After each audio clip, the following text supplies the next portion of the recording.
तो आ गए सब। आशा करता हूँ कि सब ठीक होंगे। तो आज हम देखने वाले हैं जॉबलेस रीइंकार्नेशन की एपिसोड 3 हिंदी एक्सप्लेनेशन। तो ज़्यादा देर ना करते हुए चलिए शुरू करते हैं। तो एपिसोड के स्टार्टिंग में हम देखते हैं कि रॉक्सी जा रही होती है और रूडी बोलता है कि ये छोटी बच्ची मुझे बहुत प्राइसलेस चीज़ दे गई। अब मैं बाहर जा सकता हूँ, पूरा दुनिया घूम सकता हूँ और ये मौका मैं कभी वेस्ट नहीं होने दूँगा। फिर नेक्स्ट सीन में हम देखते हैं कि पॉल जेनेट के साथ शरारत कर रहा होता है। तभी रूडी उनको बुला के बोलता है, मॉम डैड क्या मैं बाहर खेलने जाऊँ? पॉल बोलता है हाँ हाँ ज़रूर जाओ। तभी जेनेट पॉल को बोलता है, देखा देखा वो अकेला बाहर जा रहा है। पॉल बोलता है हाँ मैं सोचता था कि हमारा बेटा बीमार है, पर टाइम बहुत जल्दी निकल जाता है। तभी वहाँ पे रूडी आके बोलता है कि आप लोग किस बारे में बात कर रहे हैं? पॉल बोलता है यही कि तुम ज़्यादा रोते नहीं। फिर रूडी बोलता है पापा क्या आप कंप्लेन कर रहे हो कि आपका बेटा ज़्यादा हेल्दी, मैच्योर और स्मार्ट है, दूसरों से ज़्यादा अच्छा है? पॉल बोलता है नहीं बेटा नहीं, पर तुम बाहर जा ही रहे हो तो एक दो गर्लफ्रेंड ज़रूर जुटा के आना। रूडी बोलता है हाँ ज़रूर पापा, पर मैं मॉम की तरह ही किसी को चूज़ करूँगा। जेनेट ये सुन के बहुत ज़्यादा खुश हो जाती है। फिर हम देखते हैं कि रूडी अब खेलने बाहर जा रहा होता है और जेनेट और पॉल पीछे है। फिर जेनेट बोलती है ओ मेरा बेटा कितना बड़ा हो गया। रूडी बाहर सब कुछ देख रहा होता है कि तभी वो किसी की आवाज़ सुनता है। कुछ देर बाद वो देखता है कि 3 बच्चे मिलके किसी को बुली कर रहे हैं। रूडी फिर ये देख के सोचता है कि हाँ अब ये कुछ सिमिलर फील हुआ। तभी उनमें से एक लड़का पत्थर उठा लेता है। रूडी ये देख के खुद को रोक नहीं पाता और उनके बीच आ जाता है। फिर उनको बोलता है कि किसी कमज़ोर को bully करना ये बिल्कुल सही बात नहीं है, तुम लोग सबसे बुरे हो। तभी वो उन लोग को मैजिक करके वहाँ से भगा देता है। फिर वो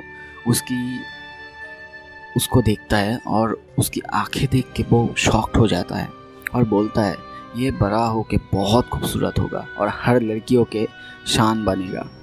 एक्चुअली यहाँ पे रूडी को समझ में नहीं आता है कि वो एक लड़की है। तभी वो हाथ से वाटर बॉल निकालता है और ये देख के वो लड़की बहुत डर जाती है और भागने लगता। तभी रूडी उसको पकड़ के उसकी सर पे पानी डाल के सर को धो देता है और बोलता है कि तुमको अपने कपड़े अपने घर में ही धोना पड़ेगा। वो थैंक यू बोलती है। फिर रूडी उसकी बालों को देखती है और वो देखती है कि ये ग्रीन है और उसको याद आता है कि रॉक्सी ने बोला था कि जिसके सर पे ग्रीन हेयर एंड फोरहेड में रेड जेम होगा उनके पास कभी भी मत जाना। फिर रूडी उसके कपाल को देखता है और बोलता है, कोई जेम ना देख के बोलता है कि हाँ सब कुछ ठीक है, मैं एकदम सेफ हूँ। अच्छा है कि ये सेपर्ड नहीं है। पर वो आंखें रूडी उसके बालों को सुखाते सुखाते बोलता है कि तुम अगर हमेशा ऐसे ही चुप रहोगी तो वो लोग तुमको हमेशा ही सताएंगे। वो बोलती है कि मेरी मॉम ह्यूमन है और मेरे डैड हाफ एल्फ्स हैं, पर मेरे हेयर कलर उनमें से किसी जैसा नहीं है, इसीलिए वो मुझे सताते हैं। और ये बोल के वो रोने लगती है। रूडी सोचता है एल्फ्स, मैंने सही सोचा था, यहाँ पे एल्फ्स तो होंगे ही। और उसको समझाते समझाते सोचता है कि लगता है इसके घर पे सब कुछ थोड़ा कॉम्प्लिकेटेड है। तभी थोड़ी देर बाद वो लड़की रूडी से पूछता है तुमने मेरी हेल्प क्यों की, अब वो तुम्हारे साथ नहीं खेलेंगे। रूडी बोलता है पापा ने कहा था हमेशा कमज़ोरों की मदद करो, और वैसे भी उनसे अच्छा मैं तुम्हारे साथ खेलना पसंद करूँगा, और वैसे भी हम तो अभी दोस्त हैं ना। तब वो लोग एक जगह जाते हैं। फिर रूडी बोलता है बोलो आप क्या खेले। तब सिल्प, और हमें यहाँ पे उसका नाम पता चलता है, बोलती है कि मुझे नहीं पता, मैंने पहले कभी किसी दोस्त के साथ नहीं खेला है। रूडी फिर सोचता है हाँ तो मैंने कौन सा खेला है। फिर सिल्प बोलती है कि तुम वो हाथों से जो वो कर रहे थे वो मुझे भी सिखाओगे, ओह मैजिक। फिर बोलता है कि हाँ अगर तुम सही इनकांटेशन सीख जाओ तो तुम भी कर सकते हो, क्या तुम सीखना चाहते हो? सिल्प चुप रहता है और ये देख के रूडी समझ जाता है। फिर बोलता है ओके हम अभी से प्रैक्टिस चालू करेंगे। सिल्प खुश हो जाती है। शाम को रूडी सिल्प को घर छोड़ के अपने घर वापस आता है। यहाँ पे वो देखता है कि पॉल बाहर बैठा हुआ है। रूडी बोलता है हाय डैड मैं आ गया। फिर पॉल बोलता है कि क्या तुमको पता है कि मैं तुमसे अपसेट क्यों हूँ? रूडी सोचता है क्यों, क्या इसीलिए कि मैंने रॉक्सी की पैंटी छुपाया है? नहीं, ऐसा तो नहीं हो सकता। फिर पॉल बोलता है कि तुमने आज एक बच्चे को पंच मारा है। फिर रूडी पॉल को समझाने की कोशिश करता है कि क्या हुआ था, पर पॉल चिल्ला के उसको बोलता है कि कोई एक्सक्यूज़ नहीं, अगर तुमने गलती किया है तो उसके लिए सॉरी बोलना चाहिए। फिर रूडी चुप रहता है। पॉल बोलता है चुप क्यों हो? रूडी सोचता है कि मैं अभी माफ़ी मांग सकता हूँ और ये ख़त्म कर सकता हूँ, पर ये पॉल के लिए अच्छा नहीं होगा। दोस्तों, मैं यहाँ पे बताना चाहता हूँ कि यहाँ पे रूडी अभी तो छोटा है, पर उसके पास उसके पिछले जन्म की पूरी यादें हैं और कॉन्शियसनेस है। सो फिर रूडी बोलता है कि आप ही ने बोला है नो एक्सक्यूज़। मैं कुछ एक्सप्लेन करने से पहले ही आप मुझ पर चिल्ला रहे हो। ये बहुत अच्छा तरीका है अपने बच्चे के ऊपर पावर दिखाने का। ये सुन के पॉल बहुत गुस्सा हो जाता है। फिर रूडी को जोर से एक थप्पड़ मारता है। फिर रूडी बोलता है फादर, मैं हर एक कोशिश करता हूँ कि मैं एक अच्छा बेटा बन पाऊँ। पॉल ये सुन के थोड़ा सा हिचकिचा के बोलता है ये एकदम ऑफ टॉपिक है। फिर रूडी बोलता है बिल्कुल नहीं, मैं आप लोगों की ट्रस्ट अर्न करने के लिए बहुत कोशिश करता हूँ, पर आपने आज किसी और की बातें सुन के मुझ पे चिल्लाया, मेरे ऊपर हाथ उठाया। पॉल बोलता है क्योंकि तुमने किसी छोटे बच्चे को मारा है इसीलिए। रूडी बोलता है हाँ, आज जो मैंने किया उसके लिए मैं प्राउड फील करता हूँ, हो सके तो नेक्स्ट टाइम भी करूँगा, पर इसके बाद मैं किसी 3 लोग मिलकर अगर किसी को सता रहे होंगे उनको सबक ना सिखा के मैं उनके साथ मिल जाऊंगा और उस एक को सताने लगूंगा। फिर हमारा फैमिली का नाम बहुत ऊंचा होगा। फिर जब मैं बड़ा हो जाऊंगा कहीं दूर चला जाऊंगा और अपने फैमिली का नाम लेने में भी मुझे शर्म आए। फिर पॉल समझ जाता है कि उसने कितनी बड़ी गलती किया है। फिर रूडी को सॉरी बोलता है। फिर दोनों मिलकर अंदर आते हैं। जेनेट रूडी को देख के पूछता है कैसा गया तुम्हारा दिन, क्या तुमने मज़े किए?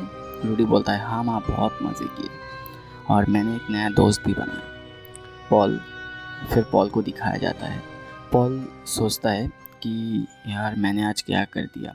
उसको अपने किए पे बहुत पछतावा हो रहा होता है और वो सोचता है क्या मैं अच्छा पिता हूँ, क्या मैं उसे अच्छा शिक्षा दे पा रहा हूँ। फिर समर टाइम आ चुका होता है। रूडी को दिखाया जाता है कि वो तलवार प्रैक्टिस करता है, पर बहुत गर्मी होने के कारण वो घास में लेट जाता है और बोलता है यार कितना गर्मी है। फिर सिल्प आ जाती है और बोलती है क्या मैं लेट हूँ? रूडी बोलता है नहीं। फिर वो मैजिक प्रैक्टिस करती है और ये देख के रूडी बोलता है कि वाह, मात्र 6th मंथ में ये कितना अच्छा मैजिक करने लगी है और अभी ये घंटे घंटे तक प्रैक्टिस कर भी सकती है। फिर सिल्प बोलती है अच्छा, उस दिन तुमने कैसे भाप बनाया था? रूडी दिखाता है पहले वाटर, फिर उसमें थोड़ा सा फायर देने से हो जाएगा। सिल्प उसकी तरफ देखती रहती है। थोड़ी देर बाद बोलती है अच्छा, तुमने कोई स्पेल नहीं बोला, मुझे भी सिखाओ ना ऐसे। रूडी बोलता है ये तुम्हारे लिए बहुत मुश्किल होगा, पर सिल्प नहीं मानती। सिल्प जीत करती रहती है। फिर रूडी बोलता है ओके चलो प्रैक्टिस, चलो मैं सिखाऊंगा तुमको।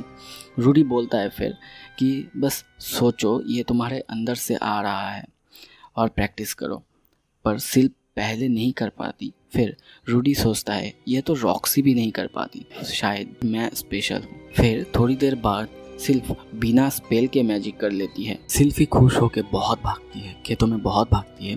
रूडी भी उसके पीछे पीछे जाती है। भागते भागते दोनों बहुत थक जाते हैं। फिर वो लेट जाते। फिर रूडी सिल्प की तरफ देख के बोलता है कि ये कितना खूबसूरत है, मैं बहुत जेलस हूँ इससे। बड़े होने पे इसके बहुत लड़कियाँ इसके ऊपर मरेंगी।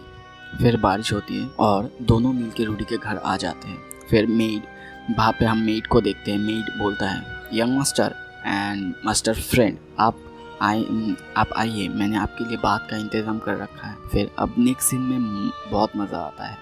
रूडी बात के लिए फुल्ली नेकेड हो चुका होता है, पर सिल्फी थोड़ा हिचकिचा रहा है। हम लोग जानते हैं क्यों हिचकिचा रहा है। रूडी सोचता है यार ये कितना शर्मा रहा है। फिर वो उसके कपड़े खोल देता है और वो जो देखता है क्या देखता है, और उसे पता चल जाता है कि ये ही नहीं शी है और उसकी नाम सिल्प नहीं सिल्फिएट है। तभी हम नेक्स्ट सीन में देखते हैं कि ये थोड़ा सा एम्बैरेसमेंट का सीन है और पॉल उसको समझा रहा होता है। बोलता है कि जाओ उससे माफ़ी मांगो। रूडी कहता है आई होप कि वो मुझे माफ़ कर देगी, पॉल बोलता है हाँ ज़रूर माफ़ कर देगी, तुम अच्छे से सिंसियरली माफ़ी मांगोगे तब वो ज़रूर माफ़ कर देगी। फिर रूडी जाके बोलता है कि आई एम सॉरी सिल्फी, तुम्हारे बाल इतने छोटे हैं इसीलिए मैंने सोचा था कि तुम लड़की नहीं लड़का हो। सिल्फी ये सुन के और ज़ोर से रोने लगती है। फिर नेक्स्ट सीन में हम देखते हैं कि रूडी और पॉल तलवार प्रैक्टिस कर रहा है और फिर पॉल बोलता है कि रूडी कि अभी भी सिल्फी तुमसे नाराज़ है। रूडी बोलता है हाँ। फिर पॉल बोलता है कि क्या तुम मुझसे कुछ एडवाइस चाहते हो। रूडी बोलता है हाँ पापा हाँ। पॉल बोलता है देखो लड़कियों को हमारे ताकत तो अच्छा लगता ही है पर कभी कभी हमारा वीकनेस भी दिखाना चाहिए। पॉल के समझाने के बाद रूडी को थोड़ा सा कॉन्फिडेंस आता है। फिर हम देखते हैं कि सिल्फी रूडी के घर के बाहर ही खड़ा हुआ होता है। रूडी जाके अपनी तरह से माफ़ी मांगने की कोशिश तो करता है पर वो नाकाम होता है। फिर बोलता है कि मुझे लगा उस दिन के बाद से तुम मुझसे बहुत नफरत करती होगी। फिर सिल्फी उसका हाथ पकड़ के बोलती है कि मैं तुमसे नफ़रत नहीं करती पर मैं चाहती हूँ कि हमारे बीच सब कुछ पहले जैसा हो जाए और मैं ये भी चाहती हूँ कि हम फिर से पहले जैसा दोस्त बन जाए। फिर उन दोनों के बीच सब कुछ ठीक हो जाता है और रूडी अभी मन में सोच रहा होता है कि ये लड़की है, बहुत सुंदर है और सबसे बड़ी तो मेरी उम्र की है और ऐसा कैसे हो सकता है कि मैं हमारे फ्यूचर के बारे में बिना सोचे रह सकता हूँ। और दोस्तों इसी के साथ ये एपिसोड ख़त्म हो जाता है। आपको अगर मेरा ये एक्सप्लेनेशन पसंद आया तो इस वीडियो को ज़रूर लाइक कर दीजिए, वीडियो को शेयर कर दीजिए अपने एनिमे लवर्स दोस्तों को ताकि उनको भी ये एपिसोड देखने का मौका मिले। थैंक यू सो मच दोस्तों ये वीडियो को पूरा देखने के लिए।